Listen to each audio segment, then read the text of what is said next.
Salut, c'est Jean-Marc. Alors aujourd'hui, je vais te raconter une histoire. En fait, c'est pour te donner l'envie de réfléchir sur la pratique de la course à pied et te poser les questions. Bon, c'est une histoire que c'est pas moi qui l'ai inventée. C'est une histoire vraie d'un thérapeute, Richard Bandler, et je l'ai trouvé dans un livre qui n'a rien à voir à la course à pied. Mais je trouve que cette histoire est intéressante par rapport aux croyances que l'on a. Par rapport que ce soit à son activité professionnelle ou dans la vie courante, les limites qu'on se met, les barrières que l'on n'ose pas franchir, ou tout simplement des actions que l'on fait régulièrement et qui ne sont pas forcément très bonnes. Alors, voici donc l'histoire. Alors le titre, je l'ai appelé « Es-tu Jésus ?» Alors, c'est l'histoire vraie, donc tu disais, d'un thérapeute qui s'appelle Richard Bandler. Alors, un jour, il se rendit dans une institution psychiatrique pour y rencontrer un homme qui croyait être le Christ. Lorsque notre ami thérapeute lui demanda « Es-tu Jésus ?» l'homme répondit « Oui, mon fils ». Richard Bandler ne dit pas un mot. Il sortit de la pièce et revient quelques minutes après, avec, dans une main, un mètre pour prendre les mesures. Il demanda à l'homme d'écarter les bras au maximum et il mesura de la tête aux pieds et de l'extrémité d'une main à une autre.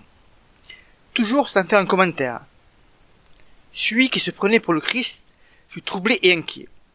Richard Bandler quitta à nouveau la pièce. Quand il revint, il s'était équipé d'un marteau, de clous et de plusieurs planches en bois. « Es-tu Jésus ?» C'était la deuxième fois que le thérapeute lui parlait directement. L'homme donna la même réponse. « Oui, mon fils. » Le thérapeute ne se démonta pas. Il commença à monter une croix en frappant fortement sur les clous.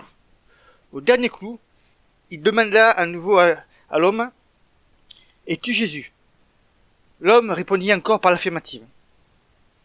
Juste à ce moment-là, le thérapeute redressa la croix. L'homme vit alors l'imposante croix se dresser devant lui. Et le thérapeute dit ceci à l'homme. « Alors tu sais pourquoi je suis là ?» en montrant les derniers clous qu'il tenait dans sa main gauche. Et tout à coup, l'homme qui se prenait pour Jésus vacilla dans ses croyances, et il revient à la réalité. « Je ne suis pas Jésus », conclua l'homme. Affaire classée. Alors tu vois, certains schémas méritent d'être brisés. Et c'est pareil pour ce qui concerne la course à pied ou d'autres activités autres que le sport, bien sûr. Et si tu as des schémas qui sont de ce style, ce n'est pas ma faute si je ne progresse pas. Courir quelques minutes avec une compétition, une séance de vélo est suffisant. Juste faire de l'endurance, quoi. Je ne fais pas d'étirement, c'est une perte de temps. Ou tu te dis, il suffit de courir pour progresser. Ou à l'inverse, il faut souffrir à l'entraînement pour progresser. Faire du fractionné à tous les entraînements est excellent pour courir plus vite. C'est la faute, t'as pas de chance si je me blesse. Courir au feeling suffit pour progresser. Je n'ai pas le niveau pour cet objectif. Tu vois, il y a plein de schémas qui peuvent te contrarier et qui sont en fait des croyances que tu peux tout simplement briser. Alors je t'invite à te poser cette question. N'aurais-tu pas pu briser ces spirales négatives, ces croyances, dans lesquelles tu te retrouves maintenant enfermé? Une bonne pratique de la course à pied est toujours possible.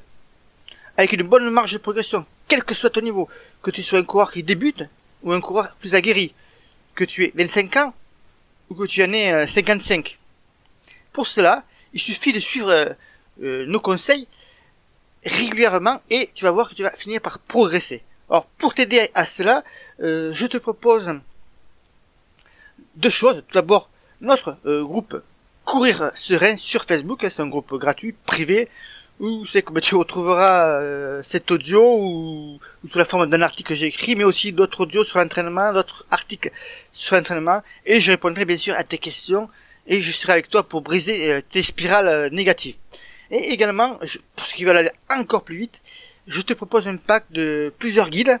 Il y en a, attends, que je ne me trompe pas, 10 clés pour réussir, 10 clés pour progresser, les 10 erreurs fatales, comment mincir facilement, bien choisir ses chaussures, tout ça. Il y a au moins 4 guides qui sont à ta disposition avec un livre que tu peux recevoir qui sont les bonnes allures du corps, où dans ce livre, je te dissèque, je te montre ce qu'il faut faire pour connaître ta VMA ou ta fréquence cardiaque maximale, et quelles sont les 5 allures du coureur, les bonnes allures que tu devras appliquer à l'entraînement. Alors tu as tout cela, je t'ai mis ce lien là aussi en dessous, dans le descriptif de la vidéo ou de l'audio que tu es en train d'écouter. Si tu as des questions à ce sujet, n'hésite pas, je réponds avec grand plaisir. Je te souhaite une bonne journée et un bon run là.